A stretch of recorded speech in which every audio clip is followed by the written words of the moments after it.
பிழைக்கும்படியாக, நம்முடைய குடும்பம் பிழைக்கும்படியாக, நம்முடைய பிள்ளைகள் பிழைக்கும்படியாக அந்த வார்த்தையை கர்த்தாவே எனக்கு தாரும் என்று சொல்லி எல்லாரும் கேளுங்க.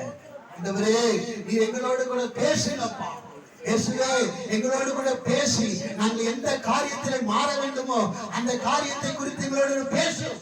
நாங்கள் எந்த காரியத்திலே குறைபாடு உள்ளவர்களாக இருக்கிறோமோ அந்த குறைவை நிறைவாய் மாற்றி ஆண்டவரே நீர் பேசி நாங்கள் கேட்கிறோம். ஆசீர்வதியும் இயேசுவின் நாமத்தினாலே பிதாவே, ஆமென். அல்லேலூயா, அல்லேலூயா. அதாவது சாம் சங்கீதம் மூலமாய் பிரசங்கம் பண்ணா உண்மையிலே நல்ல ஒரு வார்த்தை. அதாவது உதாரணத்துக்கு அந்த சிக்னல் பத்தி சொன்னான், நல்லா இருந்துச்சு. அதாவது நம்ம என்ன செய்யணும், பின்னாடி வரவங்களுக்கும் வழிபடணும், நாம என்ன செய்யணும் முன்னாடி போகணும். அது உண்மையிலே நல்ல ஒரு வார்த்தை. இன்னைக்கு நிறைய பேர் முன்னாடி போவாங்க, பின்னாடி வரவங்களை விட்டுவாங்க, விட மாட்டாங்க. பின்னாடி வரவங்கள முன்னாடி போக யாரும் விட மாட்டாங்க. ஒருவேளை அப்படி பின்னாடி வரவங்கள முன்னாடி விட்டாங்கன்னா அவங்க என்ன செய்வாங்கன்னா முன்னாடி போக மாட்டாங்க. இப்படிதான் நீங்க மனுஷர் இருப்பாரு. நான் உதாரணம் சொன்னா, அதாவது நாமும் முன்னாடி போகணும், நமக்கு பின்னாடி வரவங்களையும் முன்னாடி போக வைக்கணும். நல்ல ஒரு வார்த்தை. உண்மையிலே அந்த வார்த்தைப்படி நாம் நடந்தால் அதுல பெரிய ஒரு ஆசீர்வாதமே உண்டு. அல்லேலூயா. அதனால கர்த்தருடைய பிள்ளைகளா இருக்கிற நாம் கண்டிப்பா நாமும் முன்னாடி போகணும், நமக்கு பின்னாடி வரவங்களையும் முன்னாடி கொண்டு போகணும். அல்லேலூயா. அதை செய்ய கர்த்தர் உங்களை ஆசீர்வதிப்பார். வசனத்தை எடுத்துக்கொள்வோம். அதே சங்கீதத்திலே 78ஆம் சங்கீதம் வசனத்தை நாம 78ஆம் சங்கீதம் வசனத்தை வாசி, நல்லா கவனிங்க. 21ஆம் வசனம். ஆகையால் கர்த்தர் அதை கேட்டு கோபம் கொண்டார், அவர்கள் தேவனை விசுவாசியாமலும் அவருடைய ரட்சிப்பை நம்பாமல் போனதினால். அல்லேலூயா. நல்லா கவனிக்கணும். இஸ்ரவேல் ஜனங்களை குறித்து சொல்லப்பட்ட ஒரு வார்த்தை. யாரு? இஸ்ரவேல் ஜனங்களை குறித்து. இஸ்ரவேல் ஜனம் யாரு? நாம் தான் இஸ்ரவேல் ஜனம். இப்போதைக்கு இந்த காலத்துல நாம் தான் யாரு? நல்லா கவனிங்க. இஸ்ரவேல் ஜனம் யாரு? நாம தான். ஆனா நம்மை பார்த்து ஆண்டவர் சொல்லுகிறார், அவர்கள் தேவனை என்ன செய்யலையா? விசுவாசிக்கலையா? தேவனை விசுவாசிக்கல, அவருடைய ரட்சிப்பை என்ன செய்யலையா? ரெண்டு விஷயம் சொல்லியிருக்கு. ஒண்ணு, தேவனை என்ன செய்யல? விசுவாசிக்கல. இன்னொன்னு அவருடைய ரட்சிப்பை நம்பவில்லை. அல்லேலூயா. நல்லா கவனிக்கணும். ஒரு கிறிஸ்தவர்களா இருக்கிற நமக்கு ரொம்ப ரொம்ப அவசியமாய் தேவைப்படுகிறது ரெண்டு காரியம். ரொம்ப தேவை, மிக மிக அவசியமா தேவை. இப்போ சாப்பாடு எடுத்துக்கிட்டோம், அந்த சாப்பாட்டுக்கு மிக மிக முக்கியமான பொருள் என்னது? ஒரு சாப்பாடு சாப்பிடணும், அதுல முக்கியமா வேணும் அப்படின்னா என்ன வேணும்? உப்பு இல்லைன்னா ஒண்ணு இல்லை. நீங்க என்னதான் எவ்வளவு விலையுறந்த எண்ணெயோ விலையுறந்த அரிசியோ எதை வைத்து நீங்க சமைச்சாலும் உப்பு ஒண்ணு சரியில்லாம நீங்க ஒண்ணு போடாம விட்டுட்டாலோ இல்ல கம்மியா போட்டாலோ அதிகமா போட்டாலோ அந்த சுவையை செஞ்சிடும். அதாவது உப்பு இல்லாத பண்ணா குப்பை அப்படின்னு பழமொழி சொல்லுவாங்க. அப்போ உப்பு சரியான முறையில நம்ம சாப்பிடுகிற ஆகாரத்துல உப்பு ஒண்ணு இல்லைன்னா, உப்பு ஒண்ணு சரியாய் போடாவிட்டால் அந்த சாப்பாடு வீணா போயிடும். அது பிரியாணியா இருந்தாலும் சரி, உப்பு சரியா இருந்தா ஒண்ணும் இல்ல. உப்பு ஒண்ணு குறைச்சு போட்டா ஐயோ சாப்பிட்டு, உப்பு அதிகமா போட்டா உப்பா சாப்பிட முடியாது. உப்பு கம்மியா போட்டாலும் அது டேஸ்ட் சொல்லி லைட்டா சாப்பிட்டு விட்டுருவோம். அதிகமா போட்டா உப்பா இருக்கு வேண்டாம்னு சொல்லி தூரத்துக்கு வச்சுருவோம். ஆனா உப்பு சரியா இருந்தால் நல்லா நினைச்சுவோம், சாப்பிடுவோம். அதே போலதான் ஒரு கிறிஸ்தவ வாழ்க்கை என்பது, அதான் ஒரு கிறிஸ்தவ வாழ்க்கையில மிக மிக அவசியம் என்னன்னா விசுவாசம், நம்பிக்கை. என்னது? விசுவாசம், நம்பிக்கை. இந்த ரெண்டும் மிக மிக முக்கியமா இருக்கிறபடினால இந்த ரெண்டும் நமக்குள்ள நிச்சயமாகவே இருக்க வேண்டும். அல்லேலூயா. என்ன இருக்கணும்?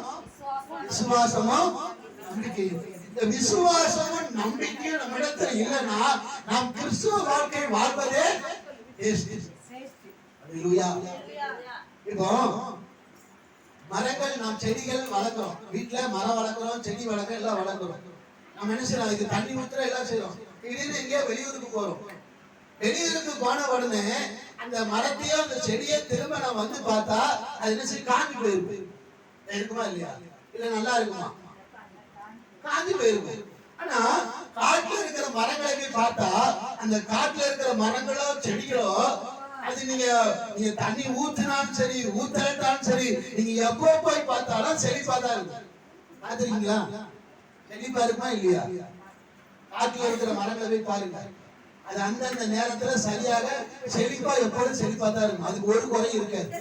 ஏன்னா அந்த மரங்களை ஆண்டவர் மழையை கொடுத்து அதை சரியான மரத்தை எந்தெந்த நேரத்துல எப்பெல்லாம் மழை கொடுக்கணும் எப்ப மழை கொடுக்க கூடாதுன்னு சொல்லி அந்த காட்டுல இருக்கிற மரங்களை வளர்ப்பது யார் என்றால் இயேசு. அல்லேலூயா. தேவன் தேவன் தான் அதை நினைச்சுக்கிறார், அதை வளர்க்கிறார். மனுஷன் வளர்க்கிற செடி அவன் ஊருக்கு போயிட்டா 2 நாளா காஞ்சு போயிருது. ஆனா தேவன் வளர்க்கிற அந்த மரமானது அது காஞ்சே போகாது. அது எப்பொழுதுமே எப்படி இருக்கும்? செழிப்பா இருக்கு. இதான் விசுவாசம். அப்போ தேவனுடைய பிள்ளைகளா இருக்கிற நாம் நம்முடைய வாழ்க்கையில நமக்கு ரொம்ப ரொம்ப மிக மிக அவசியமாய் தேவைப்படக்கூடியது 2 விஷயம் என்றால் விசுவாசமும் நம்பிக்கையும். அல்லேலூயா. இந்த 2ம் நம்ம இடத்தை விட்டு போகாதபடிக்கு நம்ம என்ன செய்யணும்? ரொம்ப பாதுகாத்து கொள்ளணும். இந்த 2 இல்லைன்னா நம்முடைய வாழ்க்கை பிரயோஜனமே கிடையாது. அது வாழ்க்கை என்பது ஒரு பழமொழி சொல்லுவாங்க, பொதுவா எல்லாரும் சொல்றது, வாழ்க்கை என்பது நம்பிக்கை அப்படிதான் சொல்லுவாங்க. நம்பிக்கை எல்லாம் வாழ்க்கையே இல்ல அப்படின்னு சொல்லுவாங்க. இது உண்மைதான். நம்புறது நல்லது, எல்லாரையுமே நம்பணும், யாரையுமே நம்ப கூடாதுன்னு பைபிள் சொல்லல. அல்லேலூயா. நாசில சுவாசமுள்ள மனுஷனை நம்புவதை பார்க்கிறோம் கர்த்தருக்கு பிரியமா இருப்பது நலம் என்று சொல்கிறது. அந்த வசனம் என்னன்னா, ஆண்டவரை, அதாவது ஆண்டவரை நம்பாம மனுஷனை நம்புறாங்க. ஆண்டவரை விட்டுறாங்க. யாருக்கு முக்கியத்துவம் கொடுத்து நம்புறாங்க? ஆண்டவரை விட்டு. ஆண்டவரால் உண்டாக்கப்பட்ட மனுஷனை மனுஷன் நம்புவான தவிர, ஆனா அந்த ஆண்டவரை என்ன பண்றது கிடையாது, நம்புறது கிடையாது. அதனாலதான் அந்த வசனம் அப்படி சொல்லி இருக்கு. அந்த வசனத்துக்கு இன்னும் நிறைய அர்த்தம் இருக்கு, பேசுவதற்கு நேரம் இல்லை. அதனால நம்பிக்கை, அதாவது அன்பை குறித்து சொல்லும் பொழுது அது சகலத்தையும் தாங்கும், சகலத்தையும் நம்பும். அன்புனா என்னது? அன்புக்கு அடையாளம் என்ன சொல்லப்பட்டிருக்கு? நம்பிக்கையை சொல்லப்பட்டிருக்கு. அப்போ நாம எப்படி இருக்கணும்னா எல்லாத்தையுமே நம்பணும், நம்பாம இருக்க கூடாது. கர்த்தருடைய பிள்ளைங்க, கர்த்தருடைய வார்த்தை நமக்கு யார் மூலமா வந்தாலும் அந்த வார்த்தை என்ன செய்யணும்? நம்பணும். நம்ம கூட இருக்கிற மனுஷர்கள் என்ன செய்யணும்? நம்ப வேண்டும். அதான் நம்பிக்கை. அன்பு சகலத்தையும் நம்புன்னு சொல்லி. ஆனா நாம் யாரையும் எதிர்பார்த்து என்ன செய்யக்கூடாது?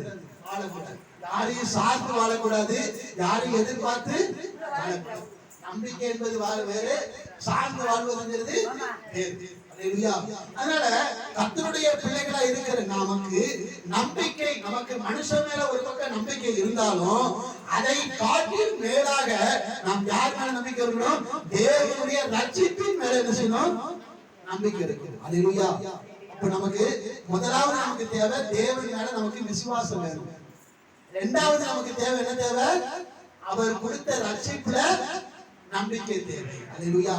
நல்லா புரிஞ்சுக்கோங்க, விசுவாசம் நமக்கு இருக்கா? இது ரொம்ப முக்கியமான ஒரு காரியம். விசுவாசம் ரொம்ப அவசியம். அதாவது இன்னைக்கு விசுவாசம்னா என்னன்னு கூட நமக்கு சரியா தெரியல. விசுவாசம்னா என்னன்னு கூட நமக்கு சரியா தெரியல. அப்படிதான் நீங்க வாழ்ந்து கொண்டு இருக்கிறோம். அதாவது தோமா என்கிற ஒரு மனுஷன், அந்த தோமா வந்து வேற யாரும் இல்ல, சீசன், அதாவது கர்த்தருடைய சீசன் தான், சீசன்ல ஒருத்தன் தான். இந்த தோமா வந்து ஆண்டவர் உயிரோடு எழுதி விட்டார் என்று சொல்லி எல்லாரும் சொல்றாங்க. ஆண்டவர் உயிரோடு தான் இருக்கிறார், ஆண்டவர் மரித்தாரு, ஆனா உயிரோடு எழுதிட்டாருன்னு சொன்னாங்க. ஆனா இவன் என்ன செஞ்சானா, நான் அதை நம்ப மாட்டேன், செய்ய மாட்டேன், நான் அதை விசுவாசிக்க மாட்டேன் அப்படின்னு சொல்லி என்ன செய்யறாங்கன்னா, நான் அவரை பார்த்தா தான் விசுவாசிப்பேன், பார்த்தா மாத்திரம் இல்ல, அவரை தொட்டு பார்க்கணும். அவரை வந்து, அதாவது ஆணினால் அடிக்கப்பட்டதுனால ஹோல்ஸ் எல்லாம் இருக்கா, என்ன இருக்கு? ஆணினால் இந்த கையில அடிச்சு வெளியில வருது, அப்ப ஓட்டை இருக்கணும்ல, அப்ப அந்த ஓட்டையெல்லாம் நினைச்சு பார்க்கணும்.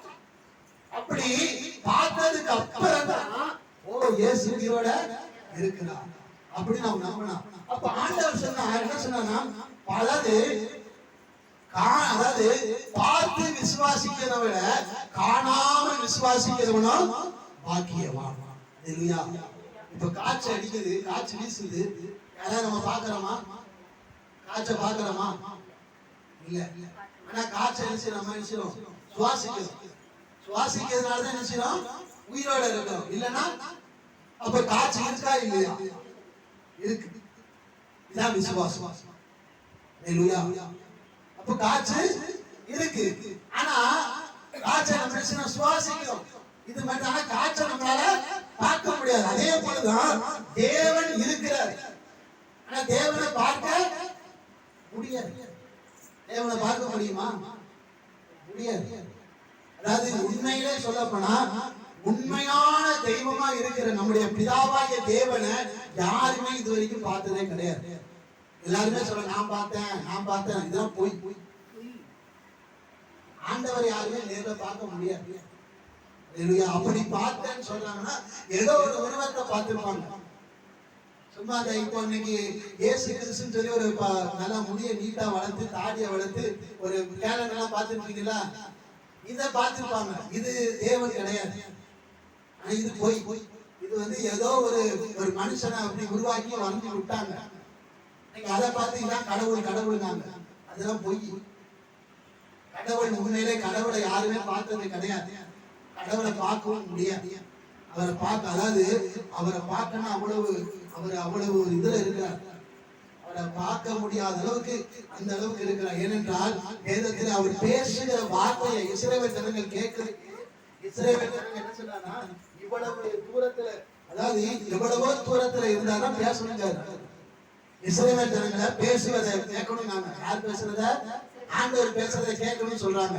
அப்போ வாங்க பேசுறதை கேட்க வாங்கன்னு சொல்லி மோசே கூப்பிடுறார். மோசே மூலமா ஆண்டவர் கூப்பிடுறார். அப்போ அப்படி கூப்பிடும் பொழுது நீ என்னுடைய வார்த்தையை கேட்கணும்னா நீ இவ்வளவு கேப் போட்டு தான் இருக்கணும். இவ்வளவு கேப் போட்டு தான் நினைச்சணும் இருக்குன்னு எத்தனையோ அடி கணக்குல சொல்றாங்க. அந்த அடி தூரம் தள்ளி தான் நினைச்சணுமா ஆண்டவர் வார்த்தைய கேட்க முடியும். ஆண்டவர் வார்த்தையே அப்படி கேட்கணும்னா ஆண்டவரை போய் பார்க்க முடியுமா? முடியாது.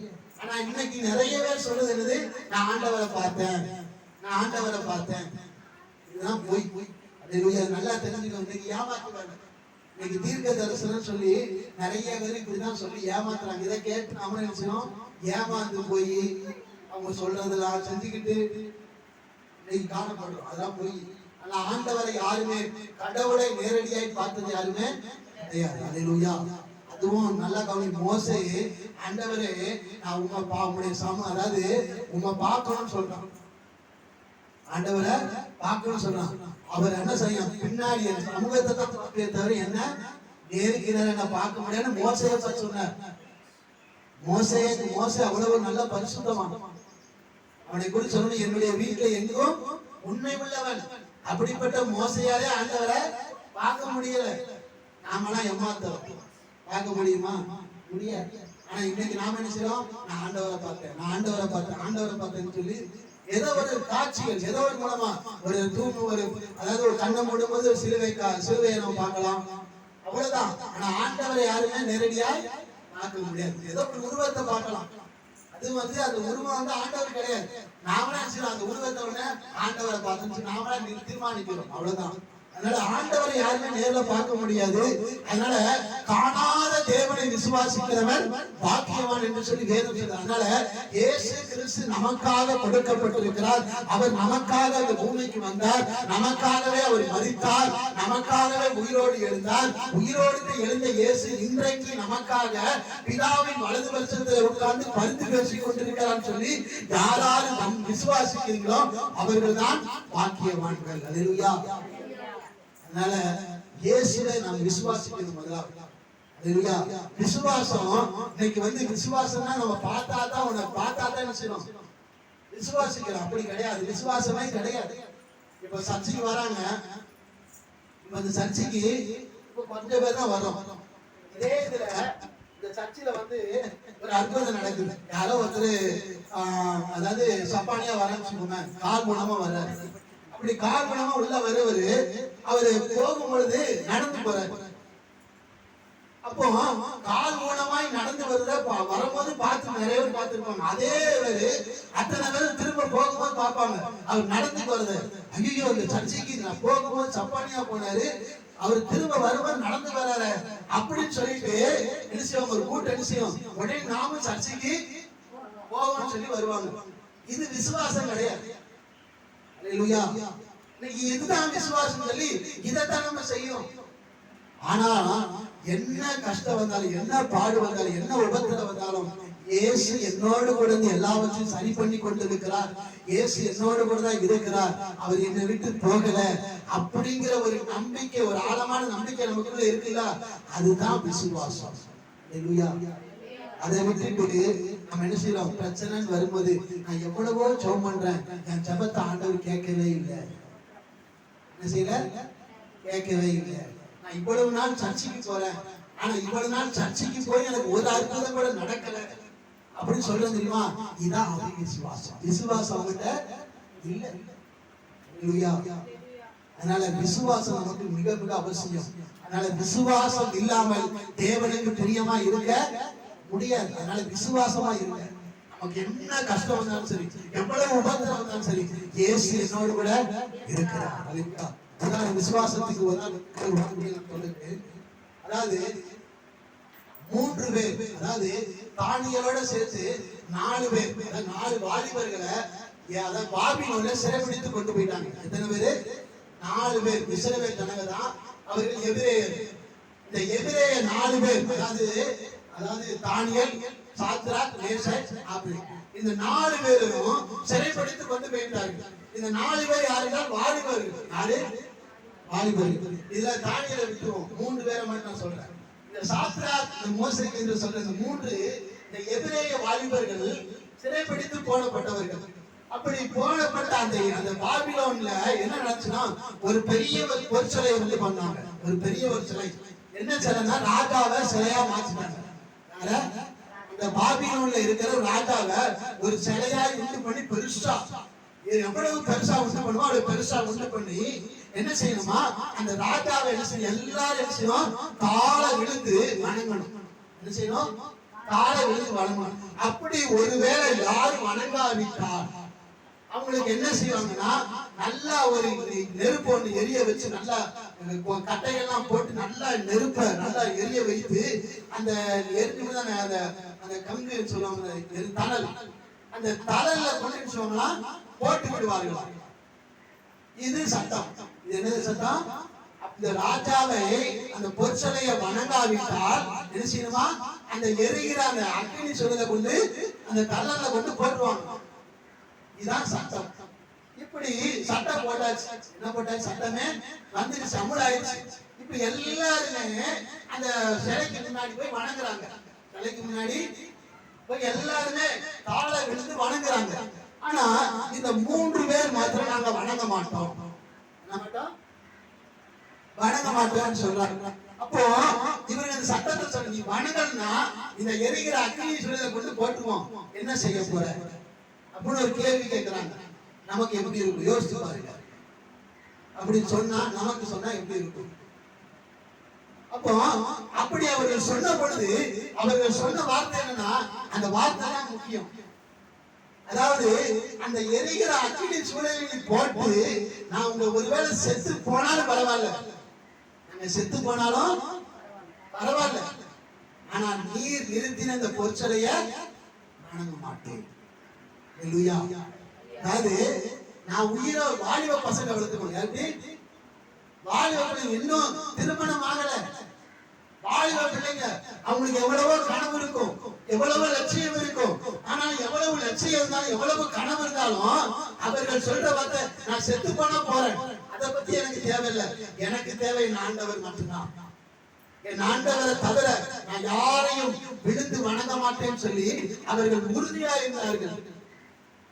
உறுதியா இருந்த உடனே அவங்களுக்கு கிடைச்ச பரிசு என்ன தெரியுமா? கொண்டு போய் அக்னி சொல்ல கொண்டு போட்டாங்க. அல்லேலூயா. உறுதியா இருந்து கிடைச்ச பலன் அதான். நம்மளால முடியுமா? நம்ம அந்த அக்னி சொல்ல போடுவோம் போதே நம்ம செய்வோம், நம்ம சிலையை வணங்க ஆரம்பிச்சிருவோம். அது ஒரு பக்கம் இருந்தாலும், ஒருவேளை நம்ம வாயில நினைச்சிருந்தோம், நான் இவ்வளவு நாள் ஆண்டவரை ஆராதிச்சிருக்கிறேன், நான் இவ்வளவு நாள் ஜெபம் பண்ணிருக்கிறேன், அவர் எப்படி என்ன கைவிட்டார், கேள்வி கேட்டுருக்கோம். கேள்வி கேட்போமா கேட்க மாட்டோமா? கேள்வி கேட்க மாட்டீங்களா? இந்த கேள்விதான் இஸ்ரவேல் ஜனங்கிட்ட பொல்லாத குணம். சாம்பட சொன்னா, அதாவது முரட்டாட்ட குணம் சொன்னா தெரியுமா? இந்த முரட்டாட்ட குணம் என்ன தெரியுமா? கேள்வி கேட்கிறது. ஆண்டவரே கேள்வி கேட்கிறது. ஆண்டவரே, நான் இவ்வளவு நல்லா ஜெபிக்கிறேனே, இவ்வளவு நல்லா காணிக்கை கொடுக்கிறேனே, இவ்வளவு நல்லா தசமமா கொடுக்கிறேன், நான் 3 வேளையும் தவறாம ஜெபிக்கிறேனே, அப்படி ஏன் என்னை கைவிட்டீங்க? எனக்கு ஏன் இந்த அற்புதம் நடக்கல? எனக்கு ஏன் சுகம் கிடைக்கல? இப்படி ஒரு கேள்வி கேட்கறது பார்த்தீங்களா? இதான் முறுமுறுப்பு, இதான் பொல்லாத ஜனங்கள், இதான் முரட்டாட்ட குணம். இந்த கேள்வி கேட்க கூடவே கூடாது. நமக்கு என்ன நடந்தாலும் சரி, ஆண்டவர் என்ன செய்வார்? பார்த்துக் கொள்வார். நமக்கு சாவே வந்த மரணமே வந்தாலும் பரவாயில்ல, ஆண்டவர் என்னை பார்த்துக் கொள்வார். இதான் விசுவாசம். நம்ம அது கிடையாது. வந்து நம்ம என்ன செய்யணும்? கேள்வி கேட்க ஆரம்பிச்சிருந்தோம். கேள்வி கேட்க நமக்கு தெரியும். இப்ப எனக்கு நான் இருக்கிறேன், எனக்கு ஒரு அற்புதம் நடக்குன்னா கேள்வி கேட்கறது எனக்கு தெரியும். அதே போல நீங்க கேள்வி கேட்கறது உங்களுக்கு தெரியும். அந்த கேள்வி கேட்கவே கூடாது. கேள்வி கேட்கிற குணம் இருக்கா? அதை விட்டுருங்க. கேள்வி கேட்காதீங்க. ஆண்டவர்கிட்ட கேள்வி கேட்க. ஏனென்றால் இந்த இஸ்ரவேல் ஜனங்கள், அதாவது செங்கடலை 2ஆய் பிளந்திருக்கிறார். இந்த இஸ்ரவேல் ஜனங்களை ஆண்டவர் என்ன செய்யறாருன்னா, அதாவது செங்கடலை என்ன செய்திருக்கிறாரு? 2ஆ பிளந்திருக்கிறார். எகிப்து தேசத்திலிருந்து அவங்களை யாருமே விடுவிக்க முடியாது. அப்படிப்பட்ட ஒரு பார்வோன் ராஜாவின் இடத்துல அவர் விடுதலை அடைந்திருக்கிறார். அது மாத்திரம் இல்ல, செங்கடலை 2ஆய் பிளந்து அதுல தலைவலியா உடைத்து கொண்டு வந்து வனாந்தரத்தில் அவர்களுக்கு என்ன செய்திருக்கிறார்? அவர்களை போஷித்திருக்கிறார். எவ்வளவோ அற்புதம் அவர்களுக்கு செய்திருக்கிறார். இந்த அற்புதத்தெல்லாம் பார்த்தும் அவருக்கு கேள்வியா வருது. என்ன கேள்வி வருதுன்னா, இந்த வனாந்தரத்தில் சாகடிக்கவா என்ன கொண்டு வந்தீங்க? என்ன கேள்வி வருது? அதாவது தண்ணி இல்லையா? என்ன இல்ல? தண்ணி இல்லையா? என்ன இல்ல? தண்ணி இல்லைன்னா என்ன செய்யணும்? ஆண்டவரே, தண்ணி இல்லப்பா, கொடுங்க, தண்ணி கொடுங்க. எங்களுக்காக செங்கடலை 2ஆ பிளந்தீங்க, எங்களுக்காக பார்வோனை அழிச்சீங்க, எங்களுக்கு தண்ணி கொடுங்கப்பா. கேட்டா ஆண்டவர் கொடுக்க போறாரு. ஆனா இவன் கேட்கல. கேள்வி கேட்க. என்ன கேள்வி கேட்கறான்? அந்த எகிப்து தேசத்துல எங்களுக்கு சாகடிக்க இடம் இல்லாமையா இந்த வனாந்தரத்துல கொண்டு வந்து எங்களை சாகடிக்க போறீங்க அப்படி கேள்வி கேட்கிறாங்க. செங்கடலை 2ஆ பிளந்தவருக்கு தெரியாதா? தண்ணி கொடுக்க தெரியாதா? அவருக்கு கண்மலையை 2ஆய் பிளந்து தண்ணி கொடுத்த தேவனுக்கு ஆகாரம் கொடுக்க தெரியாதா? ஆனா நான் இன்னைக்கு அந்த இஸ்ரவேல் அப்படித்தான் அற்புதத்தை நேரடியாய் பார்த்தார்கள். அவங்க முன்னாடி அற்புதம் நடந்திருக்கு. ஆனாலும் தேவன் என்ன செய்யல? தனக்கு ஒரு பிரச்சனை வந்த உடனே கேள்வி கேட்க ஆரம்பித்தார்கள். இதான் விசுவாசம் இல்லை. கேள்வி கேட்க கூடாது. கேள்வி கேட்காதீங்க. வீட்டுனா வீடு இருந்தா குடும்பம் தான் பிரச்சனை வரதான் செய்யும். அப்ப குடும்பத்தோட கூட இருக்க முடியாது. எங்க போயிடணும்? தனியா ஒரு காட்டுக்கு போயிடணும். எங்க போயிடணும்? ஒரு காட்டுக்குள்ள போய் ஒரு குடிசையை போட்டு உட்காந்துக்கணும். அங்க உட்கார்ந்தா அங்க என்ன ஒரு பூச்சி வரும். அந்த பூச்சி வரும், இந்த பூச்சி வரும். அங்கேயும் பிரச்சனை இருக்கு. எங்க போனாலும் பிரச்சனை இருக்கத்தான் செய்யும். குடும்பம் இருந்தா குடும்பத்துல பிரச்சனைகள் வரத்தான் செய்யும். வராம இருக்காது. அப்படி குடும்பத்துல பிரச்சனைனா அது குடும்பம் கிடையாது. குடும்பம்னா சில பிரச்சனை வரும். பிரச்சனை மாறி சமாதானம் வரும், சந்தோஷம் வரும். அது எவ்வளவு சந்தோஷம் தெரியுமா? அப்போ நமக்கு ஒரு பிரச்சனை வந்த உடனே ஆண்டவரை பார்த்து நினைச்ச கூடாது, கேள்வி கேட்க கூடாது. ஆண்டவரே, நான் சர்ச்சைக்கு வரேன், நான் தசமமா கொடுக்கிறேன், நான் அதை செய்யறேன், இதை செய்யறேன், எனக்கு ஏன் இப்படி நடக்க விட்டீங்க? என்ன ஏன் கைவிட்டீங்க? என் பிள்ளைகளை ஏன் கைவிட்டீங்க? அப்படின்னா கேள்வி கேட்க கூடாது. ஆண்டவரை கேள்வி கேட்க நாம யார்? நமக்கு அந்த அதிகாரம் கிடையாது.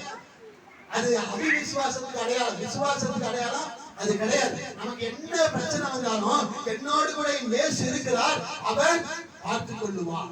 இதுதான் விசுவாசம். இந்த இஸ்ரவேல் ஜனங்களுக்கு அது இல்லை. அதனாலதான் ஆண்டவருக்கு கோபம் வந்துருச்சு. அதனால இந்த சாத்ராக் மேஷக் என்பவர்கள் பாபிலோன்ல இருந்தாலும் அந்த பாபிலோன்ல ஒரு சட்டம் போட்டிருக்கிறாங்க. எரிகிற அக்கினி சிலையில போடுவேன்னு சொன்னாங்க. பரவாயில்ல, நான் போட்டுக்கோ, நான் செத்தாலும் பரவாயில்ல, நீ நிறுத்தின பொருட்களை நான் நிச்சய மாட்டேன், வணங்க மாட்டேன். ஒரு கேள்வி கூட ஆண்டவரை பார்த்து கேட்கலாம். அவங்க கேட்டுக்கலாம், ஆண்டவரே, நாங்க நல்லா தானே ஜெபிக்கிறோம், நல்லா தானே நாங்க உமக்கு வைராக்கியமா இருக்கிறோம், நீ நிறுத்தின பொருட்களை நான் வணங்கல, ஆனால் என்ன சூழ்நிலை கொண்டு போடுதாங்களே அப்படிங்கிற கேள்வி வரல. ஆண்டவர் எனக்கு அற்புதம் செஞ்சாலும் பரவாயில்ல, செய்யட்டாலும் பரவாயில்ல, ஆனா ஆண்டவரை விட்டு நான் நினைச்ச மாட்டேன். நாம நினைச்சுவோம் அற்புதம் செஞ்சா சர்ச்சைக்கு வருவோம், அற்புதம் செஞ்சா ஆண்டவரை தேடுவோம். இது விசுவாசமா? இது விசுவாசம் கிடையாது. நமக்கு அற்புதம் நடந்தாலும் சரி, நடக்கட்டாலும் சரி, நம்ம என்ன செய்யணும்? ஆண்டவரை தேடணும், ஆண்டவரை விடக்கூடாது. அதான் விசுவாசம். அந்த விசுவாசம் நமக்கு இருக்கா? இல்ல. விசுவாசம் மிக மிக அவசியம். நம்ம குடும்பத்துல பிரச்சனைங்க இருக்கத்தான் செய்யும். பிரச்சனைக்கு சில நேரம் தீர்வு கிடைக்கும், சில நேரம் தீர்வு இருக்காது. பரவாயில்ல, ஆண்டவர் என்னோடு கூட இருக்கிறார், ஆண்டவர் சரி பண்ணுவார் அப்படின்னு சொல்லி போயிட்டே இருக்கேன். அதை விட்டு நான் ஜெபம் பண்றேன், ஆண்டவரை தேடுறேன், ஆண்டவர் எனக்கு ஒண்ணுமே செய்யல, இத்தனை வருஷமா தேடுறேன், இத்தனை காலமா தேடுறேன், எனக்கு ஒண்ணுமே செய்யலையே, எனக்கு ஒண்ணுமே செய்யல. இது கேள்வி. இந்த கேள்வி இருக்கிற வரைக்கும் நமக்கு அற்புதம் நடக்காது. கேள்வி கேட்காதீங்க தயவு செய்து. ஆண்டவரை பார்த்து கேள்வி கேட்கவே கூடாது. நம்ம இன்னைக்கு உயிரோடு இருக்கிறோம் என்றால் அது தேவனுடைய கிருபை.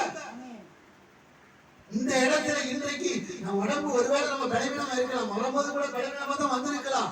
ஆனால் அந்த பலவீனத்தோடு கூட தேவனை ஆராதிக்கிறோம் என்றால் அது தேவன் கொடுத்த கிருபை. இதுவே அற்புதம் தானே. எத்தனை பேர் உடம்பு சரியில்லாம ஆஸ்பத்திரியில படுத்திருக்காங்க ஆண்டவரை ஆராதிக்க முடியாம, ஆனா நம்ம ஆண்டவரை ஆராதித்துக் கொண்டிருக்கிறோம். இதுவே அற்புதம் தான். ஆனா நம்ம என்ன செய்யறோம்? கேள்வி கேட்கிறோம். கேள்வி கேட்காதீங்க. அற்புதம் நடந்தாலும் சரி, நடக்காட்டாலும் சரி, கேள்வி மட்டும் கேட்காதீங்க. சுகம் கிடைச்சாலும் சரி, சுகம் கிடைக்காலும் சரி, ஆண்டவரை பத்தி கேள்வி கேட்காதீங்க. கேள்வி கேட்கிறா இருந்தால் அது விசுவாசம் கிடையாது. கேள்வி கேட்கக்கூடாது. ஆண்டவரை பார்த்து கேள்வி கேட்காது. ஆண்டவர் எதை செய்தாலும் நமக்கு நன்மைக்கு தான் செய்வார். ஒரு வியாதி வருதா, ஒரு பலவீனம் வருதா, ஒரு பிரச்சனை வருதா, அப்ப அது ஏதோ ஒரு நன்மை இருக்கு. இதான் உண்மை. இப்போ இஸ்ரவேல் ஜனங்கள் 400 வருஷம் அடிமையா இருந்தார்கள். எத்தனை வருஷம்? 400 வருஷம் அடிமையா இருப்பாருன்னு சொல்லி யார் சொன்னா? ஆண்டவர் தான் சொன்னாரு. யாரும் சொல்லல. அதாவது ஆபிரகாமே உன்னுடைய சந்ததியார் 400 வருஷம் அந்நிய தேசத்திலே அடிமையாய் இருப்பாருன்னு சொன்னது யாரு? ஆண்டவர் தான். அவங்க அடிமையாக்குறது ஆண்டவர் தான். ஏன்?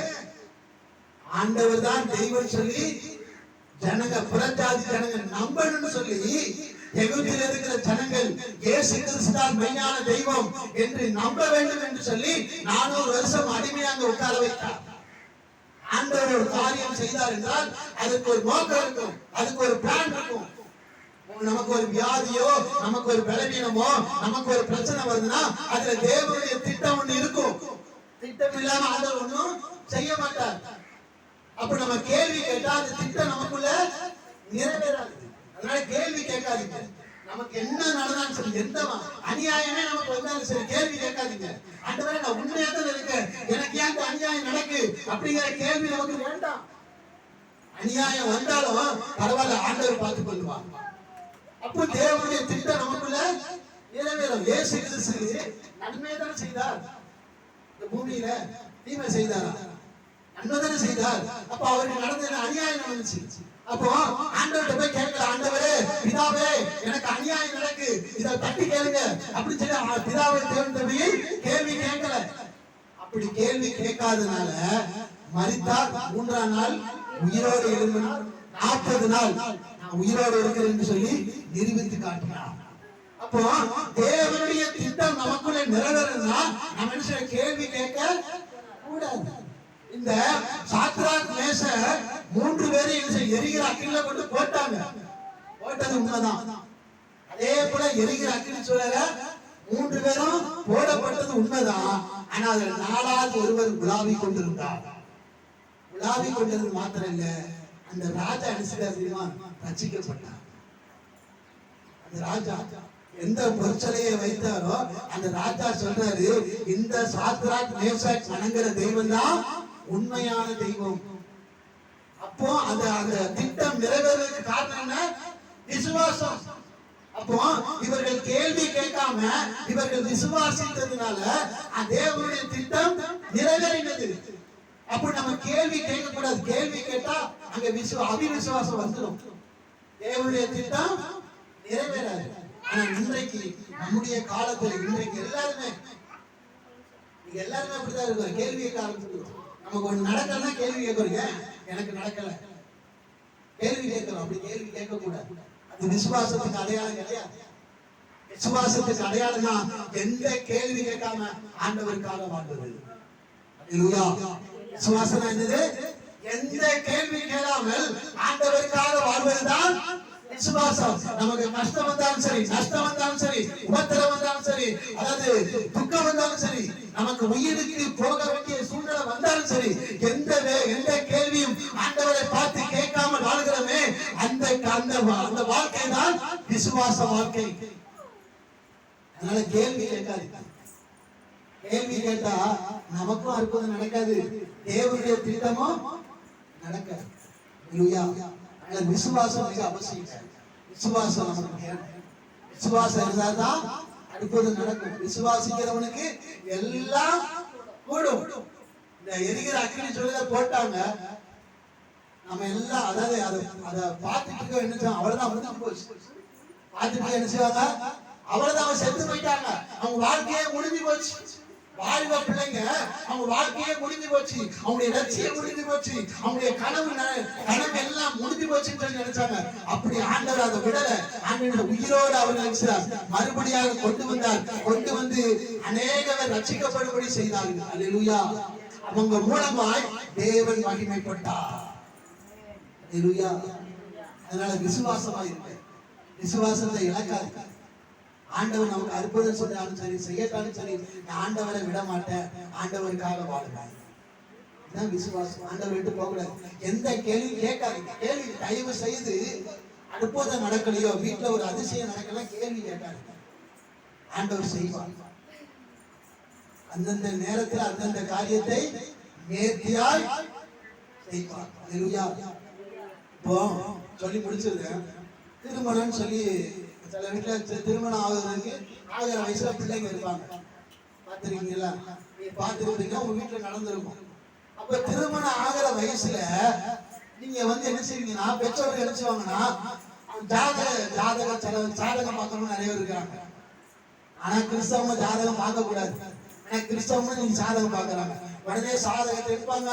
உடனே மேட்ரிமோனி இருக்கு, மேட்ரிமோனி அது இதுன்னு சொல்லி ஒவ்வொருத்தரும் ஒவ்வொரு பக்கம் பொண்ணு மாப்பிள்ளை பார்த்து தன்னுடைய பிள்ளைகளுக்கு பார்ப்பதற்காக முற்படுவாங்க.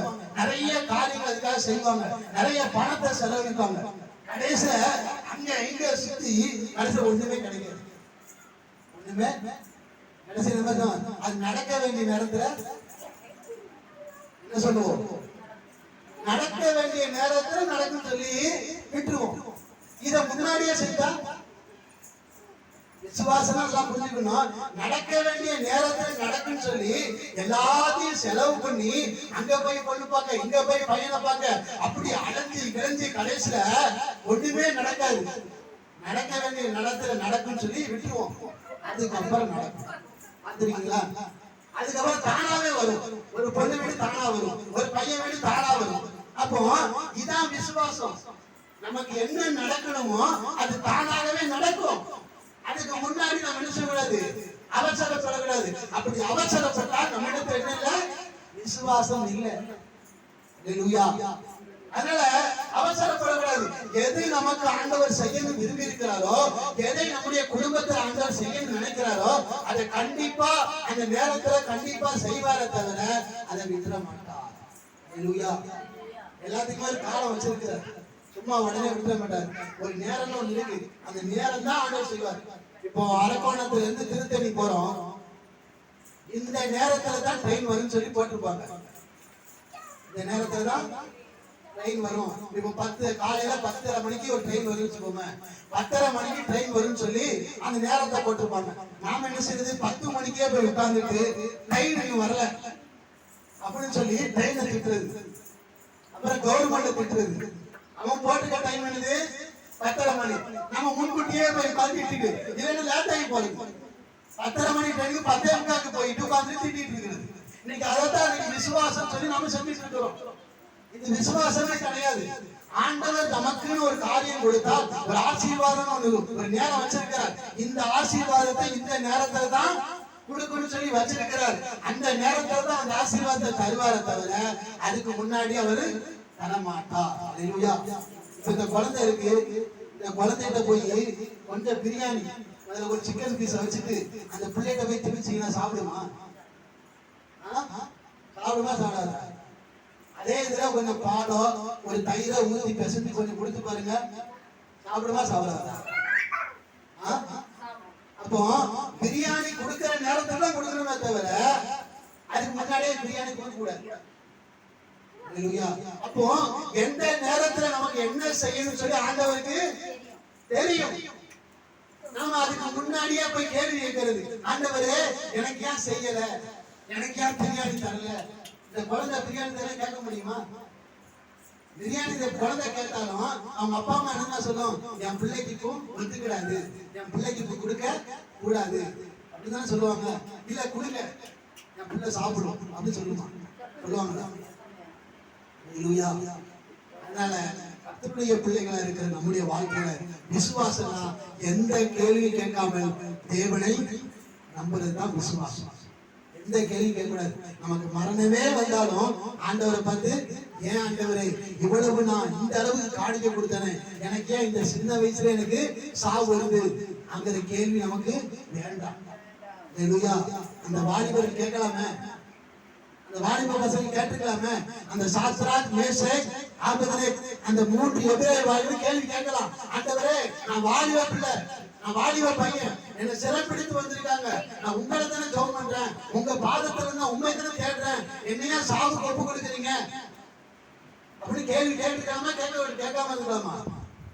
கேட்கவே இல்லை. எந்த கேள்வி கேட்காம நான் செத்தாலும் பரவாயில்ல அப்படின்னு சொன்னார். எந்த கேள்வி கேட்காமல் ஆண்டவரை நம்புகிற நம்பிக்கை இருக்கு தெரியுமா? அதுதான் விசுவாசம். அதனால இன்றைக்கு ஒருவேளை இது வரைக்கும் கேள்வி கேட்டீங்களா, விட்டுருங்க, வேண்டாம். ஆண்டவரே இனி கேள்வி கேட்காதீங்க. என்ன வந்தாலும் சரி, என்ன பிரச்சனை வந்தாலும் சரி, நீங்க கேள்வி மட்டும் ஆண்டவரை கேட்காது. ஆண்டவரே நான் இவ்வளவு நாள் ஜெபம் பண்ணேன், இவ்வளவு நான் காணிக்கை கொடுத்தேன், இப்படிதான் உங்க தேன சாப்பிடாம தண்ணி குடிக்காம உங்க தேடினேன், எனக்கே அப்படி நடக்கு. இந்த கேள்வியே நமக்கு வேண்டாம். கேள்வி கேட்காதீங்க. கேள்வி கேட்டால் அது விசுவாசம், கேள்வி கேட்காம இருந்தா விசுவாசம். அல்லேலூயா. விசுவாசமா இருந்தா தான் தேவனுக்கு பிடிக்கும். விசுவாசிக்கிறவனுக்கு தான் எல்லாம் கூடும். அல்லேலூயா. அவர்கள் விசுவாசிங்க. அந்த சாத்ராக், அந்த மேஷக், அந்த 3 எபிரேய வாலிபர்களும் விசுவாசித்தார்கள். அவர்கள் உயிரோட எழுப்பினார்கள். அல்லேலூயா. அதுக்கப்புறம் என்ன நடந்துச்சு தெரியுமா? எல்லாரும் போய் அவங்க போட்டுள்ள உடைய போய் முகர்ந்து பார்த்தாங்க. போய் ஒரு எரிஞ்ச வாடை கூட ரசு வரல. முடி தெரியுமா? முடி கூட கருகி போல. முடி கூட கருகி போகல. நம்முடைய முடிய லேசா வச்சு வச்சு பறிச்சு கரிஞ்சிடும். கரியுமா கரியாது? வாழை வரும் பாத்தீங்களா? ஒரு சுமல் வரும் பாத்தீங்களா? கருகின வாழை வருமா வராதா? ஆனா இந்த கருகின வாழை எங்கேயுமே வரல. காரணம் என்ன? விசுவாசம். எந்த கேள்வியும் கேட்காமல் அவர்கள் விசுவாசித்ததினால் அவர்களுக்கு அற்புதங்களை கர்த்தர் செய்தார். அல்லேலூயா. அதே போல கர்த்தருடைய பிள்ளைகளா இருக்கிற நம்முடைய வாழ்க்கையில நமக்கு என்ன பிரச்சனை வந்தாலும் சரி, எவ்வளவு போராட்டங்கள் வந்தாலும் சரி, எவ்வளவு உபத்திரம் வந்தாலும் சரி, நம்முடைய உயிர் போக வேண்டிய நிலைமை வந்தாலும் சரி, தேவனை பார்த்து எந்த கேள்வி கேட்காமல் ஆண்டவர் என்னோடு கூட இருக்கிறார், அவர் எல்லாவற்றையும் பார்த்துக் கொள்வார் என்று சொல்லி தேவனை முழுமையாய் நம்பினால் நம்முடைய வாழ்க்கையில அற்புதம் தானாய் நடக்கும். அல்லேலூயா. தேவனுடைய திட்டம் நமக்குள்ளே நிறைவேறும். அல்லேலூயா. அதனால இப்ப கேள்வி கேட்டீங்களா, அதெல்லாம் ஒப்பு கொடுங்க. ஆண்டவரே இனி நான் உங்களை பார்த்து கேள்வி கேட்க மாட்டேன் என்று சொல்லி ஒப்பு கொடுங்க. எல்லாம் ஜெபம் பண்ணுவோமா? நிச்சயமா இந்த மாதத்தில், இந்த கடைசி வாரத்துல வந்திருக்கிற நம்முடைய குடும்பத்தில் அற்புதம் நடக்கணும். ஒப்பு கொடுங்க. ஆண்டவரே நான் இதுவரைக்கும் கேள்வி கேட்டிருந்தா என்ன மன்னிச்சிருக்கப்பா. உங்களை பார்த்து எத்தனையோ கேள்வி கேட்டிருக்கப்பா. எனக்கு ஏன் இப்படி நடக்க ஆண்டவரே? என்ன ஏன் இப்படி பண்ணுவீங்க? என்னை ஏன் கைவிட்டீங்க? என் பிள்ளைகளை ஏன் கைவிட்டீங்க? நான் இப்படிலாம் கேள்வி கேட்ட ஆண்டவரே என்ன மன்னிச்சிருங்கப்பா. நான் இனி கேள்வியே கேட்க கூடாதப்பா. நான் நான் கேள்வியே கேட்காமல் உமக்காக வாழும்படி எனக்கு கிருபை செய்யும். நான் எனக்கு என்ன போராட்டம் வந்தாலும், எவ்வளவு பிரச்சனைகள் வந்தாலும், எவ்வளவு உபத்திரம் வந்தாலும், எந்த விதமான கேள்வி கேட்காமல் நான் உமக்காக வாழும்படி எனக்கு கிருபை செய்யும். அந்த சாத்ராக், அந்த மேஷாக், அந்த ஆபிரகாம் என்ற அந்த எபிரேய வாலிபர்கள் போல எந்த கேள்வி கேட்காதபடிக்கு எனக்கு கிருபை தாங்கப்பா. ஒப்பு கொடுங்க, ஒப்பு கொடுங்க, எல்லாரும் ஒப்பு கொடுங்க.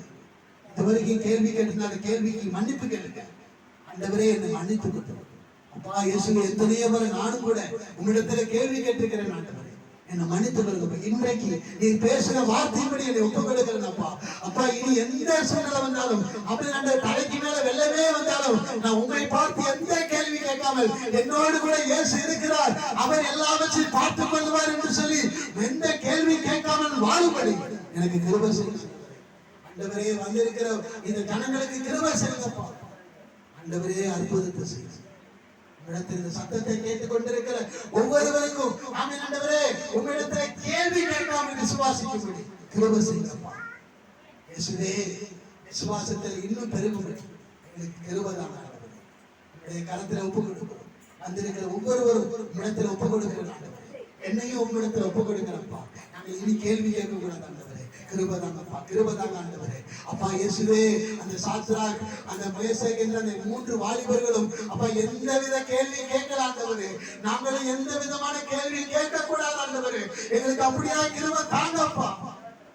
இயேசுவே, கிருபை செய்யுங்க அப்பா. நாங்கள் எந்த கேள்வி கேட்காம நீர் எங்களோடு கூட இருக்கிறதை நாங்கள் முழுமையாய் நம்பும்படி எங்களுக்கு கிருபை செய்யுங்கப்பா. இடத்துல அப்படியே ஒப்பு கொடுக்கிறோம். வந்திருக்கிற ஒவ்வொருவருக்கும் விசுவாசத்துல இன்னும் விசுவாசிக்க அந்த விசுவாசத்தை கொடுங்க. ஆண்டவர், எனக்கு அந்த விசுவாசத்தை கொடுங்கப்பா. நாங்கள் அவிசுவாசியாய் வாழாதபடி விசுவாசம் உள்ளவர்களாய் வாழ்ந்து எல்லா அற்புதங்களையும் பெற்றுக்கொண்டு வாழ எங்கள் ஒவ்வொருவருக்கும் கிருபை செய்யுங்க. வந்திருக்கிற ஒவ்வொருவரையும் பேர் பேராக தனித்தனியாக ஆசீர்வதியும். அதே போல இந்த சத்தத்தை கேட்கிற ஒவ்வொருவரையும் இன்னும் விசுவாசத்தை கொடுத்து ஆசீர்வதிங்க. எந்த விதமான கேள்வி கேட்காமல் இனி விசுவாசிக்கும்படி கிருபை செய்யுங்க. கேள்வி கேட்டு இனி விசுவாசிக்க கூடாதப்பா. அது விசுவாசமே கிடையாது. அதனால அப்பா, இந்த நாள்ல இருந்து கேள்வி கேட்காமல் விசுவாசிக்க எங்கள் ஒவ்வொருவருக்கும் கிருபை செய்யுங்க. வந்திருக்கிற ஒவ்வொருவரையும் ஆசீர்வதிங்க. இந்த மாதத்திலே அவருடைய எல்லா தேவையும் சந்திக்கப்படட்டும். இந்த மாதத்திலே கடைசியாய் வந்திருக்கிற இவர்களுடைய பண தேவைகள்லாம் சந்திக்கப்படட்டப்பா. குடும்பத்துல எவ்வளவோ பண தேவைகள் இருக்கிறதப்பா. பிள்ளைகளுக்கு பீஸ் கட்ட வேண்டும் அப்பா, மேல் படிப்புக்கு தேவையான பணம் வேணும், ட்ரெஸ் வேணும், ஆமென். இன்னும் எவ்வளவோ தேவைகள் இருக்குப்பா. எல்லா தேவைகளையும் ஒவ்வொரு குடும்பத்துக்கும் சந்திங்க. கடன் இல்லாமல் எல்லா தேவைகளும் சந்திக்கப்பட என் தேவனே நீ இரக்கம் செய்வீராக. இறங்குவீராக. வந்திருக்கிற ஒவ்வொரு ஜனங்களுடைய குடும்பத்துக்கும் இரக்கம் செய்வீராக. அவர்கள் கடன்பட்டு போகாதபடிக்கு அவருடைய தேவைகள் நேர்த்தியாக சந்திக்கப்படும்படியாக, பண தேவைகள் நேர்த்தியாக சந்திக்கப்படும்படியாக கர்த்தாவே கிருபை செய்வீராக. கடன் வாங்கி அல்ல, உம்முடைய பிள்ளைகள் யாரிடத்திலும் போய் கையேற்றி நிற்காதபடிக்கு என் தேவனே உம்முடைய பிள்ளைகள் தேவைகள் எல்லாவற்றையும் சந்திக்க. அதே போல ஆமென், சபையின் தேவைகளை சந்திங்கப்பா. இயேசுவே, எல்லாவற்றுக்கும் நாங்கள் உம்மிடத்திலே கையேந்தி நிற்கிறோம். ஆண்டவரே, மனுஷர்களிடத்தில் அல்ல. ஆண்டவரே, உம்மிடத்திலே நாங்கள் கையேந்தி நிற்கிறோம். எல்லா தேவைகளையும் சந்தித்து ஆமென், உம்முடைய நாமத்தை மையப்படுத்தும். ஒவ்வொருவரையும் பேர் பேராக தனித்தனியாக ஆசீர்வதியும். உம்முடைய நாம மாத்திரம் மையப்படுத்தும். ஆசீர்வதியும் பாதுகாத்துக் கொள்ளும். இயேசு கிறிஸ்துவினுடைய விசுவாசத்தினால் ஜெபிக்கிறோம் ஜீவனுள்ள பிதாவே. நம்ம எல்லாம் சேர்ந்து ஆத்துமாவே கர்த்தரை ஸ்தோத்திரி, முழுமையாக பரிசுத்த நாமத்தை ஆத்துமாவே கர்த்தரை ஸ்தோத்திரி. கர்த்தர் செய்த சகல